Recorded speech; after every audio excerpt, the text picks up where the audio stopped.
Hello everybody, you're all doing today. I'm Farhan, back again with another video for all of you, and it's a very special one, guys. It's a very special one because I'm gonna react to RM's Intersections, the Art Bustle podcast season 2 episode 1, and it's on Spotify, guys. And I'm gonna tell you guys, this is very important in so many aspects, because we're gonna hear something very special in this episode. As far as I know, I got to know a few things from Twitter. So guys, I don't want to take any time, so without further ado, let's start watching this video, or let's start listening to this whole thing. Okay, ready? 1, 2, and 3, let's go. I'm not gonna talk too much in this video, so yep, let's go, guys. Okay,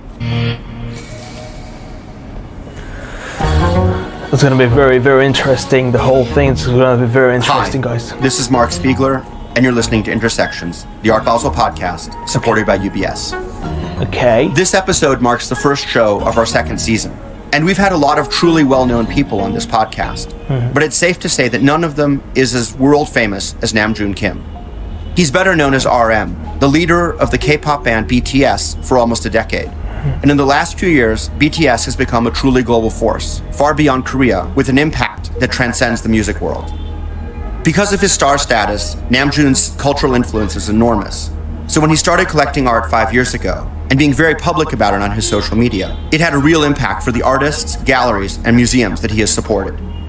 This is the first podcast that Namjoon has ever done in English, and the topics you'll hear him discuss include the rise of Korea as a cultural force, how an artist builds their legacy, and his plans to open a collection space in Seoul, Korea. An unexpected thing happened just as we were preparing to release this episode. BTS shocked the music world with a major announcement.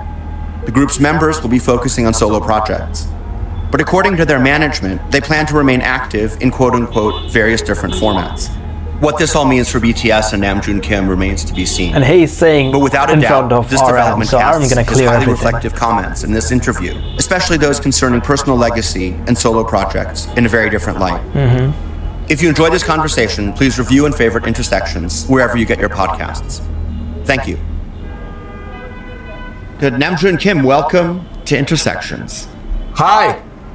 Tell us where you are today, just to give our listeners something to hang their thoughts around.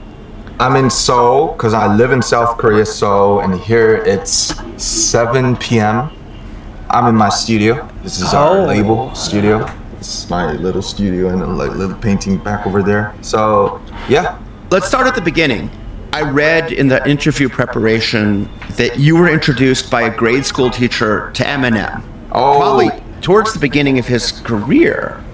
It was 13 when I first listened to Eminem, I believe.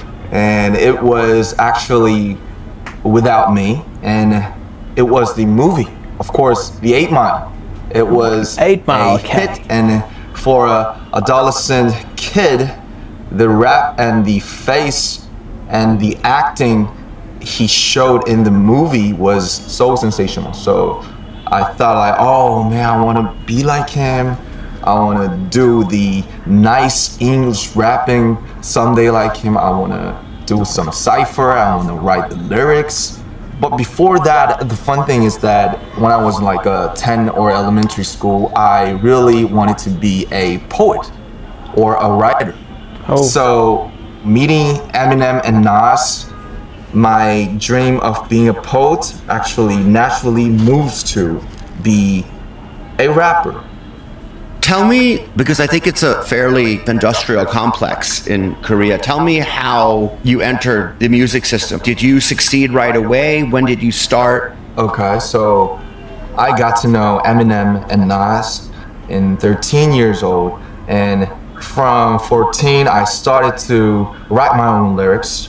And there was some online community, amateur musicians and rappers showing their lyrics and their musics. It was really bad, but it was really pure. So I just got into the community, showing my stuff and studio works, and then started my hobby. And I became 16. Actually, I just wanted to enter this system, like you said, I just wanted to enter a underground label in Korea. So I actually set my resume, my music, and then I got in. But the final test was to have a real performance with the musicians. But I was like 16 and I just forgot my lyrics up in the stage. I was so nervous, so I sucked. And I just felt like, oh man, I have no talent for this offline things. Guys, we're in the hearing studio, some new things. I think I was talented, I'm great, from our app. but the stage was a whole different thing. So yeah, that happened, and I entered the high school, and I just cut my hair, and okay, this is my way. I should study. I should be a good student. But Destiny's really funny because that performance, I sucked. There was a famous rapper in Korea, and he saw my performance. He actually laughed at me because I forgot my lyrics, but I think he saw my potentials, I guess, at that time. I know that. He called me later, like, this company, Hype, and the CEO, Mr. Bang, is looking for some young kids who can write lyrics and love rapping. And I told him I gave up already. I didn't tell my parents, but I secretly met him, and then it happened like this. What was his name? Sleepy. So if Sleepy hadn't called you, you would have become, who knows, a businessman. Maybe a businessman like my dad, I guess. Yeah. Stage fright can hit everybody. But fortunately, your stage fright I'm glad he's not wasn't at all businessman. He's final. So was this the inroad into BTS, the band that you lead now? Or were there intermediary steps? Wait a minute. I just said I'm glad he's not business, but I know if he goes there, if he starts a business, he will do great in business as well. We all know that. I was the first one to be a what was the question? Sleepy. So if Sleepy hadn't called you, you would have become, who knows, a businessman. Maybe a businessman like my dad, I guess. Yeah. Stage fright can hit everybody. But fortunately, your stage fright wasn't at all final. So was this the inroad into BTS, the band that you lead now, or were there intermediary steps? I was the first one to be a BTS member. So actually, Mr. Bang, which is our CEO, he started the team with me. He wanted me to be the first member and the leader and the first one to start the group. So that's how it happened. BTS, we started as trainees, and there were more than 30 people for BTS, but many of them dropped out. So out of the 30 people, now we have 7 members in this team, and we had our debut single in 2013, so it's been 9 years, and we've been living together so far, so it's been 12 years for the whole journey. Yep. I think it's safe to say that for the first half of those 12 years, BTS was a primarily Korean/Asian phenomenon. But then, about 5 years ago, you had this huge breakthrough in terms of social media, in terms of Billboard charts, et cetera, and something happened there. And I'm curious, what happened? What was the thing that made BTS spread from being a primarily Korean phenomenon to being a global phenomenon? But what was it like to be in the inside of that? How did it feel to suddenly be a global star?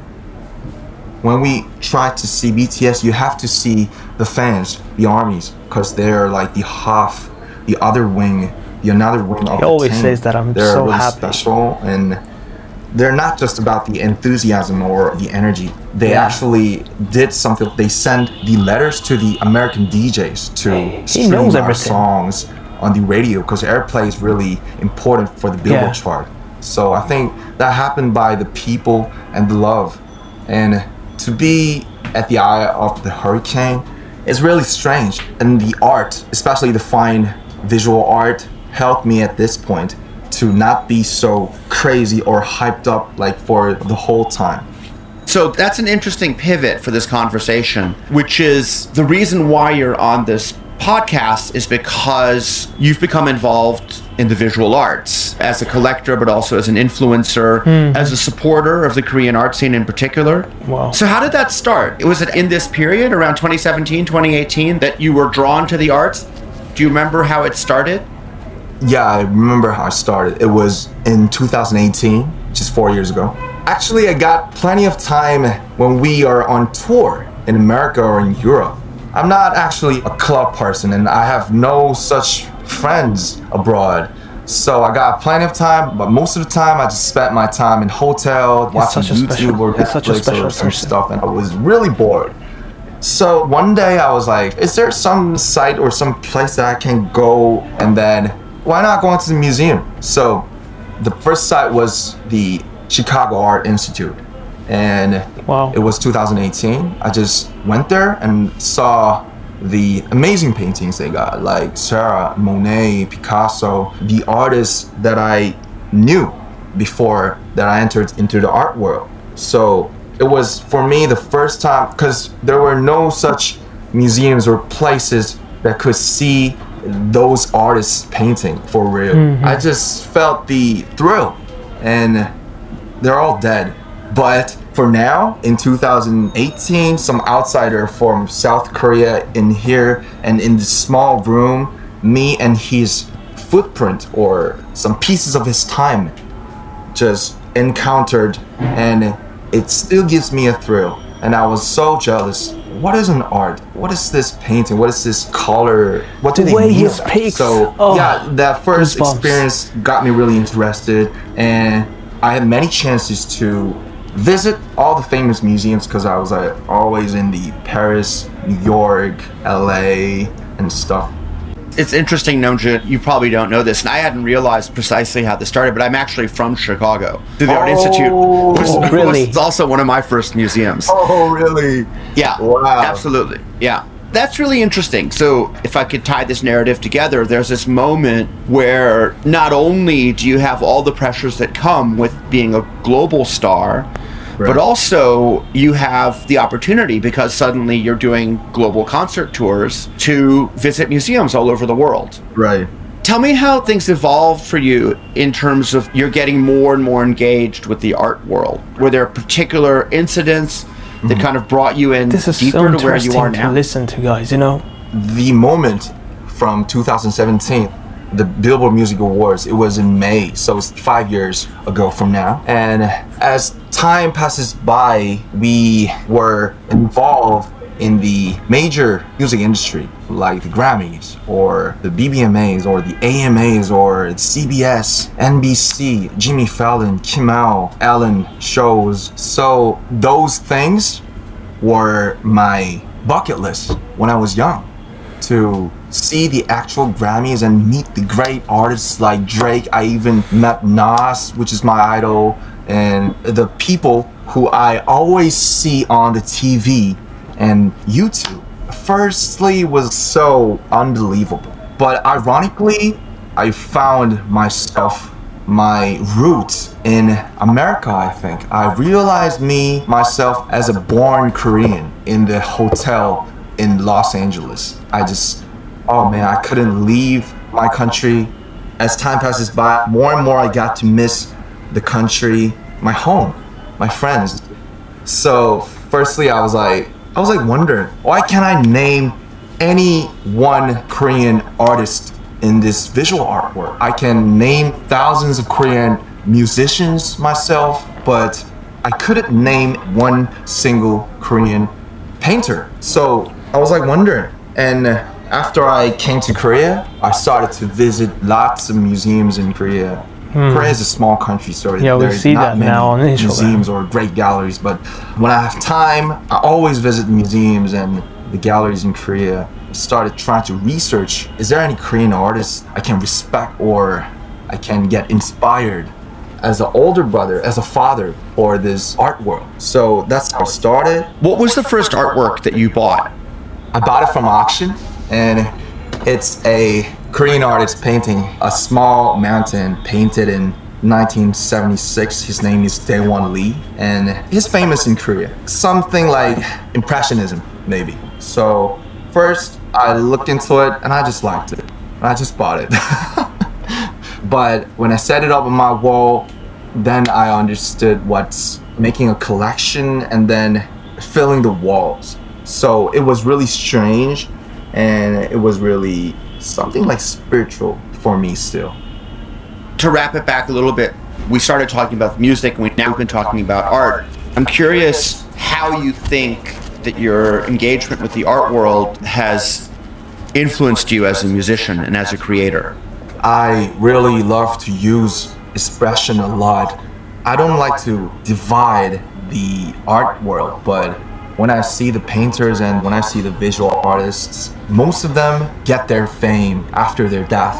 So when I see the artists on their work, on visual artists, on fine artists, their soul is really long time thing.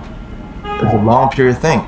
Because somebody's paint this in their 20s, somebody changed their paintings in 30s, and they start to make a sculpture in 40s, something like that. So when I see them, I could be brave because I'm 29 in Korea. So when we turn into 30, it's a different thing. It's still young. I'm still just a young man, but in a world of boy band, turning into 30 is something different in K-pop. So that's really sad, but it's a fact. I feel like, okay, is this my prime time? Is this my highlight of my whole life? Because I'm 29 and I could live maybe like 100 years old, and that's really sad if it's my prime time. So I just want to make it long. So it's interesting, Namjoon, because in the beginning, we talked about how you came to the art world partly as a result of blowing up and becoming a global star. But what you're saying now is that as you're coming up to what people consider the traditional expiration date for a boy band star, actually seeing what happened in the careers of visual artists encourages you to think longer. Oh, that's the best summarization. And so the question is, what does it inspire you to do? Because by definition, you can't be a boy band forever, because at some point you're not even close to being a boy anymore. I'm curious if you have thoughts about how to achieve that longevity or how to start trying to achieve that longevity. Actually, I think it already started by the collectings. I feel like, okay, I have these precious pieces in my home and I see it every day. I wake up every day in front of it. So I have to be a better one, like them.